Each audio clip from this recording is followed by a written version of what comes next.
Assalamualaikum warahmatullahi wabarakatuh. Perkenalkan, nama saya Taruna Dewasa Septiana Wisniratama dari Prodi Teknologi Mekanika Perkeretaapian 3A.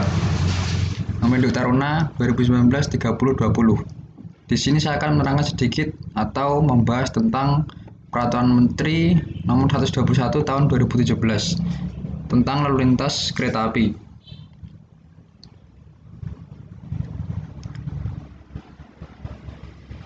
Bab 1 yaitu ketentuan umum. Di sini menjelaskan tentang apa itu perkeretaapian, sarana dan prasarana yang ada di perkeretaapian,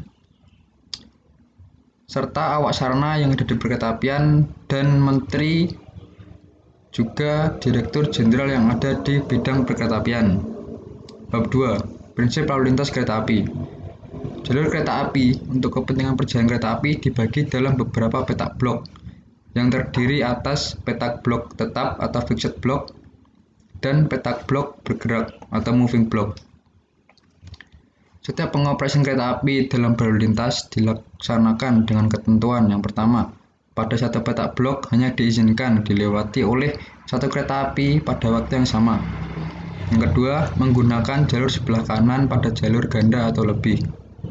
Pengoperasian ini dapat dikecualikan untuk kereta api yang memberikan pertolongan ketika terjadi kecelakaan kereta api dan atau kereta api untuk keperluan kerja. Pengecualian ini dapat dilakukan setelah ada perintah dari petugas pengatur perjalanan kereta api atau petugas pengendali operasi kereta api terpusat. Pengecualian ini dilakukan oleh petugas pengatur kereta api atau petugas pengendali operasi kereta api terpusat. Kecepatan maksimum operasi kereta api ditentukan berdasarkan kecepatan maksimum yang paling rendah antara kecepatan maksimum kemampuan jalur dan kecepatan maksimum kemampuan sarana kereta api. Nah, pengoperasian kereta api tidak boleh melebihi batas lintas. Kapasitas lintas ini dipertimbangkan. Yang pertama, kecepatan operasi kereta api, jarak petak blok, fasilitas operasi, dan waktu perawatan sarana.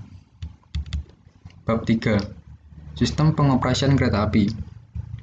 Pengaturan dan pengendalian perjalanan kereta api dilakukan oleh yang pertama, petugas pengatur perjalanan kereta api untuk mengatur perjalanan kereta api. Yang kedua, petugas pengendali perjalanan kereta api untuk melakukan pengaturan kereta api yang tidak sesuai dengan GBK dan pengendalian perjalanan kereta api. Yang ketiga, petugas pengendali operasi kereta api terpusat. Setiap pengaturan dan pengendalian wajib direkam sehingga dapat mengetahui hasil kegiatan operasional kereta api atau dapat digunakan sebagai bahan evaluasi pada saat terjadi kecelakaan. Petugas pengatur perjalanan kereta api ini bertanggung jawab terhadap keselamatan perjalanan kereta api di wilayah pengaturannya. Untuk petugas pengendali operasi kereta api terpusat bertanggung jawab terhadap keselamatan perjalanan kereta api di wilayah pengaturan dan pengendaliannya. Pengaturan dan pengendalian kereta api dilakukan menggunakan sistem pengoperasian sarana kereta api yang dibedakan atas. Yang pertama, manual dengan masinis tanpa perangkat pembantu. Artinya sepenuhnya dikendalikan oleh masinis. Yang kedua, manual dengan masinis dilengkapi dengan perangkat pembantu. Artinya dilakukan oleh masinis dan diawasi oleh pusat pengendali perjalanan kereta api yang dilengkapi dengan sistem automatic train protection. Yang ketiga, semi otomatis dengan masinis. Yang artinya sistem pengoperasian sarana perkeretaapian yang meliputi pemberangkatan, percepatan, dan pengereman dikendalikan secara otomatis dengan sistem automatic train protection dan dilengkapi oleh automatic train protection atau keselamatan kerja operasi kereta api. Yang keempat, otomatis dengan awak sarana tanpa masinis. Yang artinya sistem pengoperasian sarana perkeretaapian yang meliputi pemberangkatan, percepatan, dan pengereman dikendalikan secara otomatis dengan sistem automatic train operation dan dilengkapi dengan sistem automatic train protection atau sistem keselamatan kerja api otomatis. Nah, dalam hal membuka dan menutup pintu sarana perkereta apian dapat dilakukan oleh awak sarana perkereta apian atau secara otomatis. Yang kelima, otomatis tanpa awak sarana.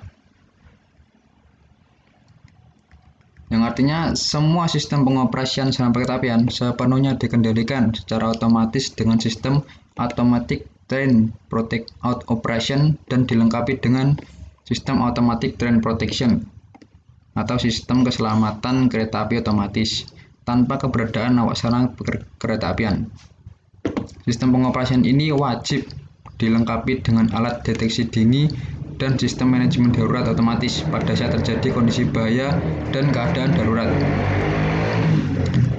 Penyelenggara sarana perkeretaapian harus mempersiapkan perjalanan kereta api sesuai dengan sistem pengoperasian sarana perkeretaapian. Persiapan perjalanan kereta api ini penyelenggara sarana perkeretaapian harus mengoperasikan secara manual sebagaimana dimaksud dalam pasal 9 tadi. Yang pertama, menyiapkan sarana perkeretaapian dengan atau tanpa rangkaiannya. Yang kedua, menyiapkan awak sarana perkeretaapian. Ketiga, memeriksa sarana perkeretaapian. Yang keempat, menyediakan waktu kereta api sesuai dengan jalur yang terjadwal di stasiun awal. Yang kelima, memasang tanda. Dan yang keenam, menyiapkan dokumen perjalanan kereta api.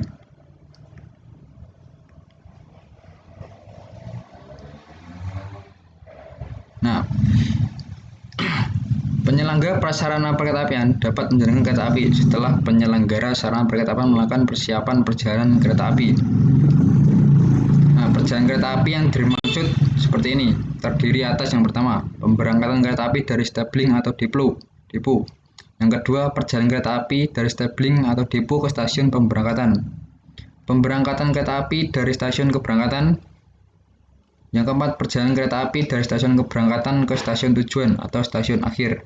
Yang kelima, kedatangan kereta api di stasiun tujuan atau stasiun akhir.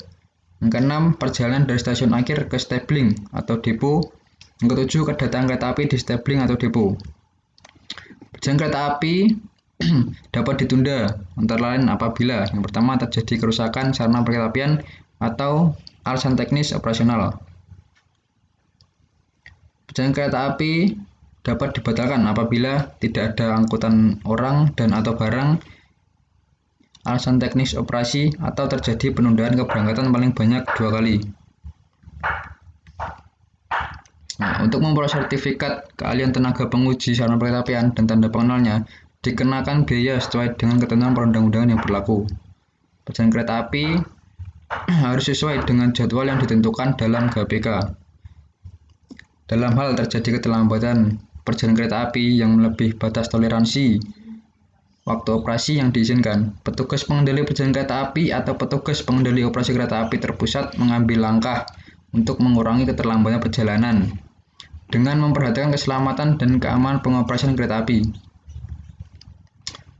Persilangan atau penyusulan antar kereta api dilakukan di tempat yang terdapat fasilitas untuk kegiatan tersebut yang telah ditentukan sesuai dengan GBK.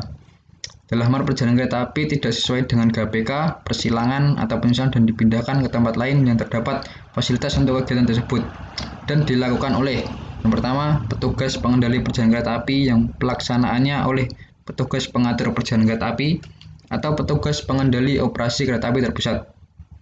Kereta api berhenti luar biasa apabila kereta api yang menurut GBK berjalan langsung karena sesuatu hal harus berhenti. Hal yang menyebabkan kereta api berhenti luar biasa diantaranya adalah perpindahan persilangan atau penyusulan, kerusakan pada prasarana atau sarana perkeretaapian, perawatan prasarana perkeretaapian atau perbaikan perkeretaapian, keadaan yang akan membahayakan keselamatan perjalanan kereta api, indikasi sabotase, bencana alam, huru-hara, dan adanya sarana perkeretaapian yang tertinggal pada peta blok. Perjalanan kereta api dapat dialihkan apabila terjadi rintang jalan pada jalur kereta api yang akan dilalui dan diperkirakan waktu yang diperlukan untuk mengatasi rintang jalan melebihi atau sama dengan waktu tempuh perjalanan kereta api pada jalur kereta api yang akan dialihkan. Rintang jalan ini disebabkan oleh yang pertama, peristiwa alam, kecelakaan, gangguan prasarana perkeretaapian, dan atau sebab lain yang mengancam keselamatan perjalanan. Dalam hal terjadi rintang jalan api tidak dapat melanjutkan perjalanan, penyelenggara sarana perkereta apian harus segera mengumumkan kepada masyarakat dan pengguna jasa dan memindahkan penumpang, bagasi, dan barang hantaran ke kereta api lain atau moda angkutan lain sesuai dengan ketentuan agar perjalanan penumpang dan atau barang tetap berjalan lancar. Standar operasional prosedur. Bab 4.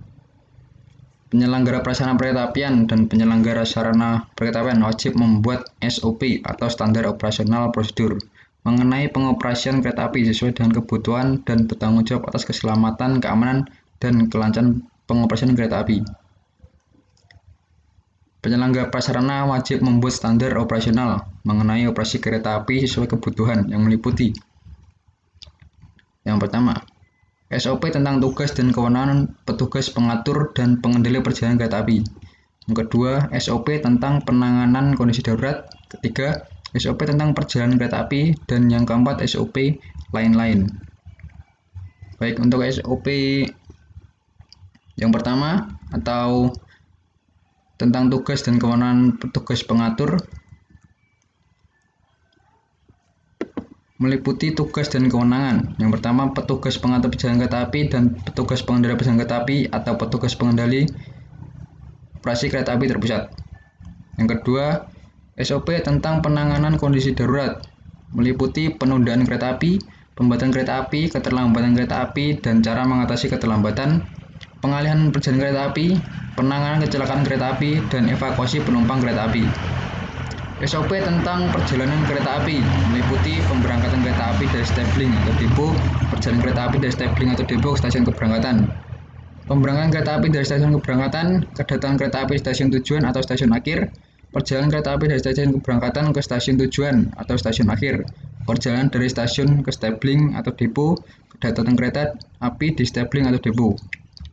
Untuk standar operasi atau SOP lain meliputi persilangan antar kereta api dan penyusulan antar kereta api.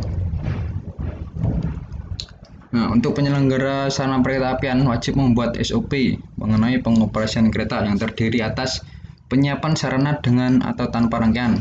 Kedua, penyiapan awak sarana perkereta apian apabila ada, dan pemeriksaan sarana perkereta apian. SOP mengenai pengoperasian kereta api sesuai kebutuhan harus diusulkan kepada Direktur Jenderal. Permohonan persetujuan standar operasi prosedur disampaikan kepada Direktur Jenderal dengan melampirkan persyaratan. Yang pertama, surat permohonan. Yang kedua, konsep standar operasional prosedur atau SOP. Direktur Jenderal melakukan evaluasi paling lama 60 hari kerja sejak diterima permohonan secara lengkap. Dari hasil evaluasi Direktur Jenderal, paling lama 14 hari kerja memberikan persetujuan atau penolakan disertai dengan alasan terhadap permohonan persetujuan standar operasional prosedur. Sekian untuk pembahasan atau isi mengenai isi dari PM atau Peraturan Menteri nomor 121 tahun 2017.